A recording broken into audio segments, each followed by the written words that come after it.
எசேக்கியேல் புஸ்தகம் 36ஆம் அதிகாரம் 25வது வசனத்துல வாசி. அப்பொழுது நான் உங்கள் மேல் சுத்தமான ஜலம் தெளிப்பேன். நான் உங்களுடைய எல்லா அசுத்தங்களையும் உங்களுடைய எல்லா நரகலான விக்கிரகங்களையும் நீக்கி உங்களை சுத்தமாக்குவேன். நீங்கள் சுத்தமாவீர்கள். இந்த சுத்தமாகறதுக்கு கர்த்தர் அடுத்து செய்யறது என்ன தெரியுமா? உங்கள் மேல் சுத்தமான ஜலம் தெளிப்பேன். இந்த வசனத்தை உலகத்திலேயே தப்பா புரிஞ்சுக்கிட்டு ஒரு பெரிய கூட்டம் இதை ஃபாலோ பண்ணிட்டு இருக்கு. நீங்கள் சுத்தமாவதற்கு எதை தெளிப்பேன்? அதுல வந்ததுதான் தெளிப்பு ஞானஸ்நானம். அதுல வந்ததுதான் என்ன ஞானஸ்நானம்? தெளிப்பு ஞானஸ்நானம். தலையில தண்ணி தெளிச்சுட்டா என்ன ஆயிடுவாங்க? சுத்தம். ஏன்னா இயேசு சொல்லி ஆண்டவர் சொல்லியிருக்கிறாரே, உங்கள் மேல் நான் சுத்தமான ஜலம் தெளிப்பேன். சரி, அதை நீங்க அப்படியே எடுத்துக்கிறீங்கன்னா தொடர்ந்து வாசிங்க, அந்த வசனத்தை திருப்பி வாசிங்க. அப்பொழுது நான் உங்கள் மேல் சுத்தமான ஜலம் தெளிப்பேன். நான் உங்களுடைய எல்லா அசுத்தங்களையும் உங்களுடைய எல்லா நரகலான விக்கிரகங்களையும் நீக்கி. தெளிக்கிற இடத்துல இருக்கிற விக்கிரத்தை தூக்கிடுவாங்களா? இங்க சொல்றது தெளிப்பு ஞானஸ்நானமே இல்ல. முதல்ல இங்க பேசுறது வேற விஷயத்தை பத்தி ஆண்டவர் பேசிட்டு இருக்கிறார். இன்னைக்கு சுத்தமாக்குறதுக்காக தண்ணி தெளிச்சா அப்போ அந்த தண்ணி தெளிக்கிற ஆட்கள் என்ன செய்யணும்? விக்கிரகத்தையும் தூக்கணும். இங்க வசனம் இங்க எசேக்கியேல் 35 36 சொல்றது தெளிப்பு ஞானஸ்நானத்தை குறித்து அல்ல. அதான் இவங்க மூல வசனமா வச்சிருக்காங்க. நான் தெளிப்பேன், அப்பொழுது நீங்கள் சுத்தமாவீர்கள். சுத்தமாவீர்கள் அது அல்ல. அதுக்கு அர்த்த வசனம் வாசிங்க. உங்களுக்கு நலமான இருதயத்தை கொடுத்து உங்கள் உள்ளத்திலே புதிதான ஆவியை கட்டளையிட்டு. என்ன விட்டு? புதிதான ஆவியை கட்டளையிட்டு. பரிசுத்த ஆவியானவரை பத்தி பேசுதங்க. பரிசுத்த ஆவியானவருக்கு தான் ஜலம்னு அர்த்தம். நதி போல பாய்கிறார். வசனம் தெரியல உங்களுக்கு? கணுக்கால் அளவு, முழங்கால் அளவு, இடுப்பு அளவு. நான் என்ன செய்வேன்? உங்க மேல பரிசுத்த ஆவியை ஊதுவேன். பரிசுத்த ஆவியானவர் உங்கள் மேல் இறங்குவார். அக்கினிமயமான நாவுகள் இறங்கும்னு சொன்னார் பாருங்க, அந்த மாதிரி இறங்குவார். அப்பொழுது நீங்கள் சுத்தமான ஆவி உடையவர்களாய் மாறுவீர்கள். இதுக்கு ஒத்த வசனம் புதிய ஏற்பாட்டுல பவுல் எழுதுறார். வாசிங்க, எபேசியருக்கு நிருபம் 5ஆம் அதிகாரம் 26 வாசிங்க.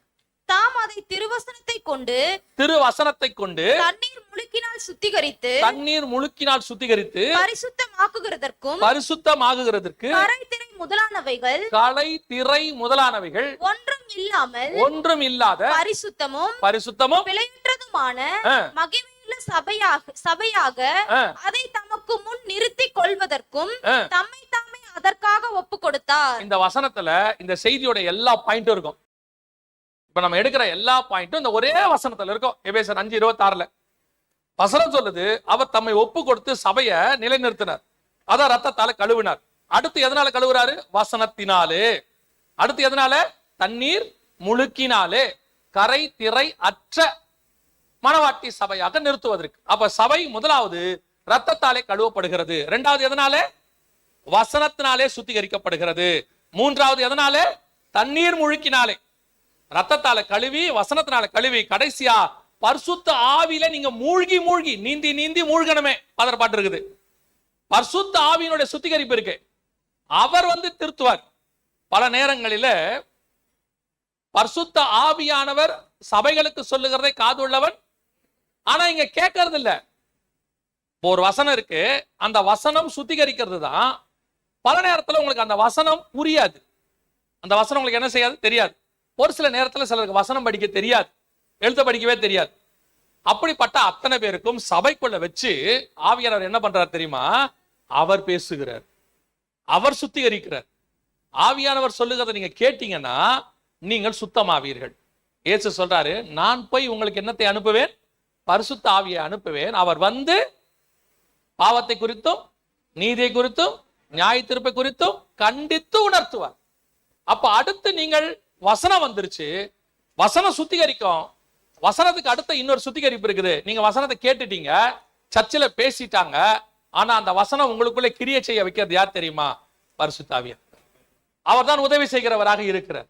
நம்முடைய பலவீனங்களிலே அவருடைய பலன் பூரணமா விளங்குது. எல்லாம் நிறைய பேட்ட பிரச்சனை என்ன தெரியுமா? எனக்கு சத்தியம் தெரியுது, சத்தியம் கேட்கிறாங்க, சத்தியம் இருக்கு சபையில, நிறைய சபைகள் இருக்கு. அங்க இருக்கிறவங்க ஏன் பலவீனமா இருக்கிறாங்க? அங்க இருக்க சபைகள்ல ஏன் பலகீனம் இருக்கு அப்படின்னா, அவங்க லைஃப்ல ஆவியானவர் கிரியை செய்யறதுக்கு இடம் கொடுக்கறது இல்ல. வசனம் வந்துடுது, வசனம் கேட்டுறீங்க, அந்த வசனத்தை ஆவியானவர் உங்களுக்குள்ளே கிரியை செய்ய இடம் கொடுக்குறீங்களா? ஆவியானவருக்கு இம்பார்ட்டன்ஸ் கொடுக்குறீங்களான்னா அங்கதான் இங்க பிரச்சனையா இருக்குது. இப்போ வசனம் கேட்டு போயாச்சு, போகும்போதே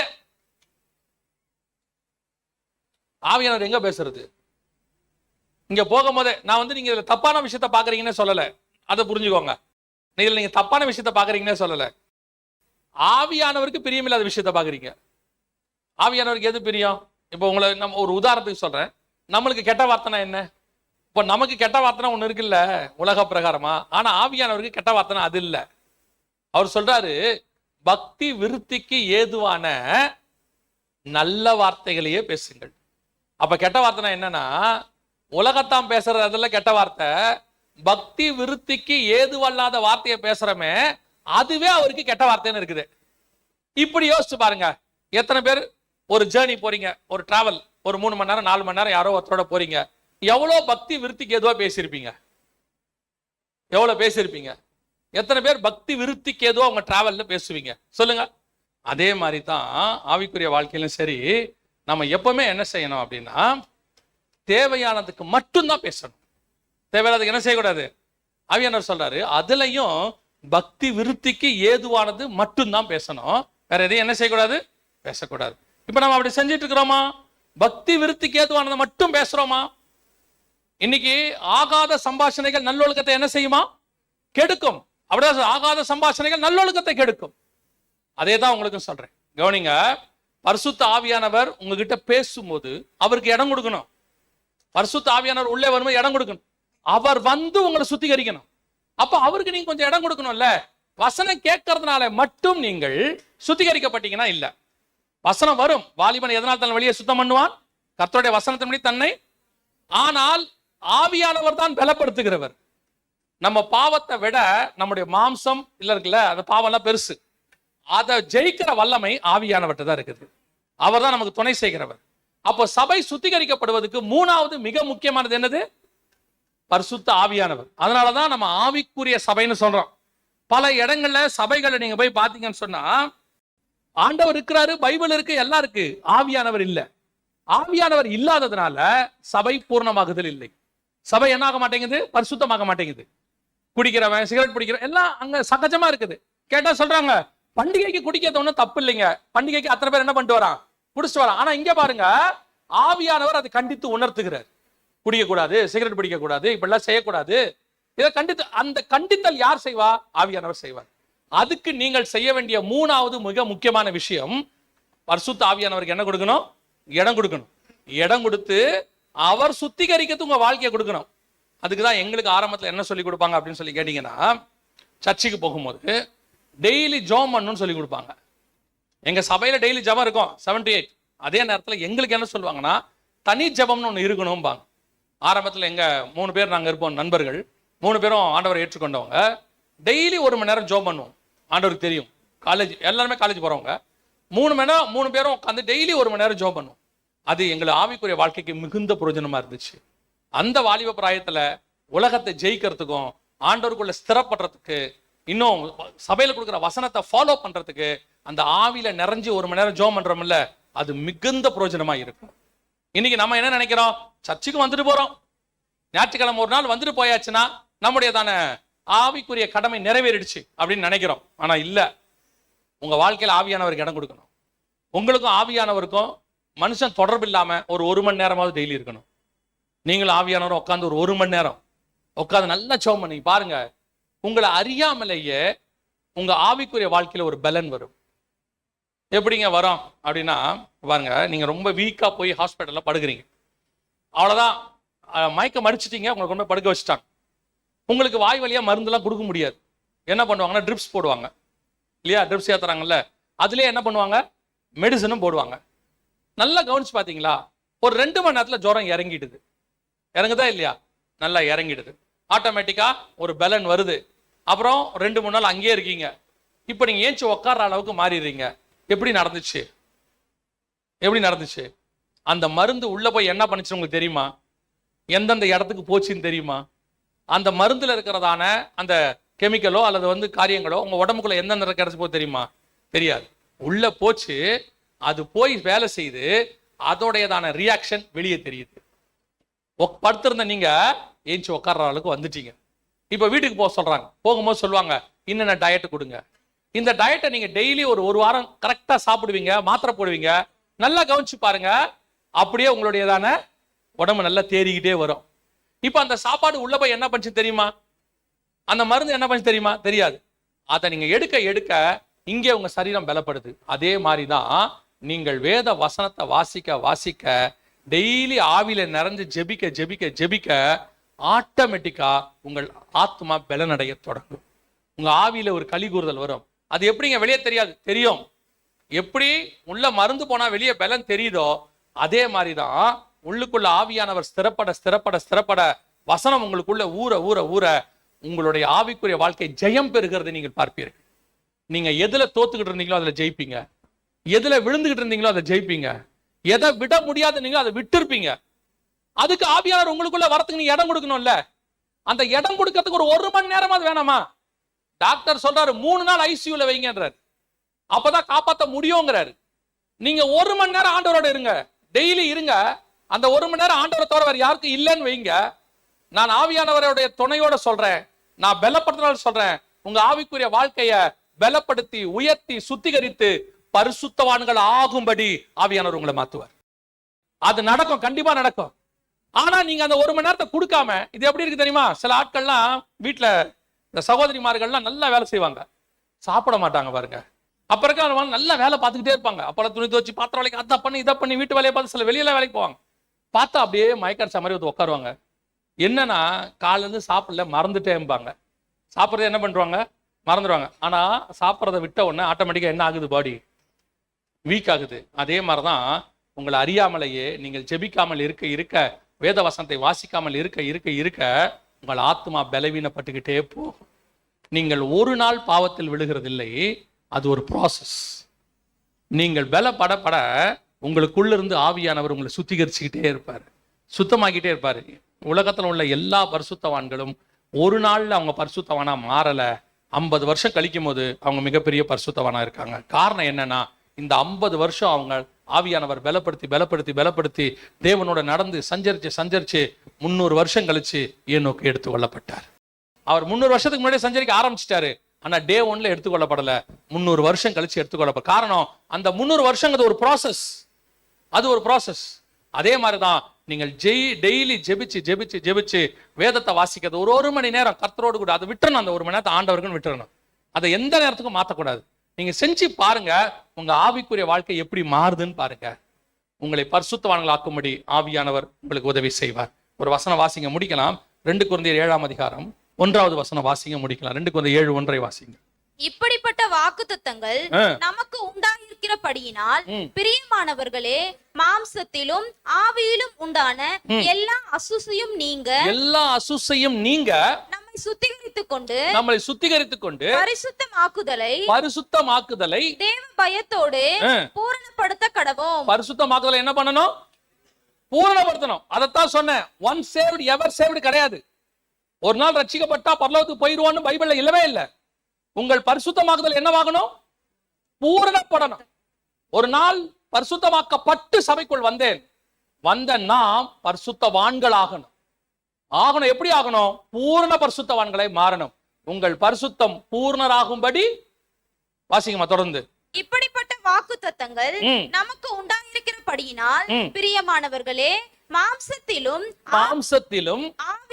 ஆவியிலும் உண்டான எல்லா அசுசியும் நீங்க நம்மை சுத்திகரித்துக் கொண்டு பரிசுத்தமாகுதலை, நல்லா கவனிங்க, பரிசுத்தமாகுதலை தேவ பயத்தோடு பூரணப்படுத்த கடவோம். ஃபியூச்சர் பண்ணுவோம், பூர்ணமாவோம், தேவ பயத்தோட செய்யுங்க. அப்படி பூரணப்படுதல் ஆகும்போது நீங்கள் பரிசுத்தவான்கள் ஆக்கப்பட்டு பிதாவாகிய தேவனுக்கு முன்பாக ராஜாக்களும் ஆசாரியருமாய் போய் நிற்பீர்கள். சோ இது ஒரு ப்ராசஸ் ஆரம்பிச்சிருக்கிறார்.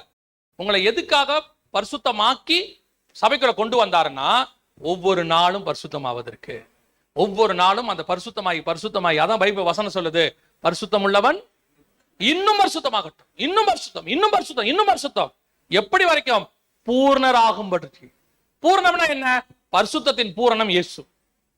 பரிசுத்தத்தின் பூரணம் இயேசு. அவரே சொல்றாரு, நான் பரிசுத்தரா இருப்பது போல நீங்களும் பரிசுத்தரா இருங்கள். அந்த பரிசுத்தத்தை நீங்கள் அடைகிற வரைக்கும் பூர்ணராக கடவோம். அதனால்தான் எபிரேயர்ல வாசிக்கிறோம், நாம் பூர்ணராகும்படி கடந்து போவோம். அப்ப இன்னிலிருந்து நமக்கு ஒண்ணு புரியணும், நான் சபைக்கு பரிசுத்தமாகி தான் கொண்டு வந்தார் ஆண்டவர். ஆனா எது கொண்டு வந்தாரு? பரிசுத்தல பூரணமாகி பிதாவுக்கு முன்பாக போய் நிற்பதற்கு. அதுக்கு நான் என்ன செய்யணும்? முதலாவது வசனத்தினாலே கழுவப்பட வேண்டும், சுத்திகரிக்கப்பட வேண்டும். ஒவ்வொரு நாளும் வசனம். இப்போது என் உபதேசத்தினால் நீங்கள் என்னவா இருக்கிறீர்கள்? சுத்தமாயிருக்கிறீர்கள். அடுத்து பரிசுத்த ஆவியினாலே என்ன செய்யப்பட வேண்டும்? சுத்திகரிக்கப்பட வேண்டும், கழுவப்பட வேண்டும். பரிசுத்த ஆவியானவருடைய சத்தத்துக்கு நான் இடம் கொடுக்கணும், பரிசுத்த ஆவியானவருக்கு விட்டு கொடுக்கணும், ஒவ்வொரு நாளும் தேவனோட சஞ்சரிக்கணும், ஆவியானவர் எனக்குள்ள பலப்படுத்தணும். அப்படியே பலப்பட நான் பரிசுத்தத்து மேல் பரிசுத்தம் அடைய தொடங்குவேன். அந்த பரிசுத்தம் பூரணமாகிற இடத்துக்கு வரும். ஒரு நாள் நான் பூர்ணராகி பிதாவாகிய தேவனுக்கு முன்பாக ராஜாக்களும் ஆசாரியருமாய் போய் நிற்க போகிறேன். அல்லேலூயா. இதுதான் ப்ராசஸ். இந்த ப்ராசஸ்ல நீங்க முதல் ஸ்டேஜ் முடிச்சுட்டு உள்ள வந்திருக்கிறீங்க. இன்னும் 2 ஸ்டேஜ் இருக்கு. ஒன்னு வசனம், இன்னொன்னு பரிசுத்தாவி. இதுக்கு டெய்லி இடம் கொடுங்க. ஒரு நாள் கிறிஸ்து வரும்போது நாம் அவரை போலவே பரிசுத்தராய் பரலோக ராஜ்யத்தில் இருக்க போகிறோம். அல்லேலூயா. நாம் ஜெபிக்க போகிறோம். எந்திரிக்கலாமா? தேவ சமூகத்துல கரங்களை உயர்த்தி தேவ சமூகத்துல ஒப்பு கொடுப்போமா? ஆண்டவரே, நாங்கள் பூரண பரிசுத்தராகும்படிக்கு விருப்பம் உள்ளவங்க, வாஞ்சை உள்ளவங்க, நான் பிதாவாகிய தேவனுக்கு முன்பாக ராஜாக்களும் ஆசாரியரும் போய் நிக்கணும்னு நினைக்கிறவங்க, நீங்க உலகத்தில் இருக்கும்போது இயேசுவின் ரத்தத்தாலே கழுவப்பட்டு கொண்டு வந்த பட்டீங்க, பரிசுத்தமாக்கப்பட்டுட்டீங்க. இனி பரிசுத்தவான்கள் ஆகும்படி மாறப்போகிறோம்.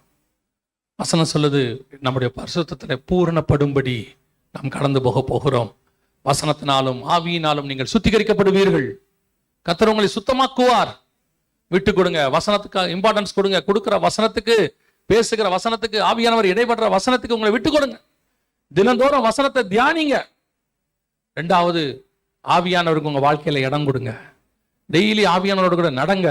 ஒரு மணி நேரமாவது ஆவியில நிரம்பி ஜெபம் பண்ணுங்க.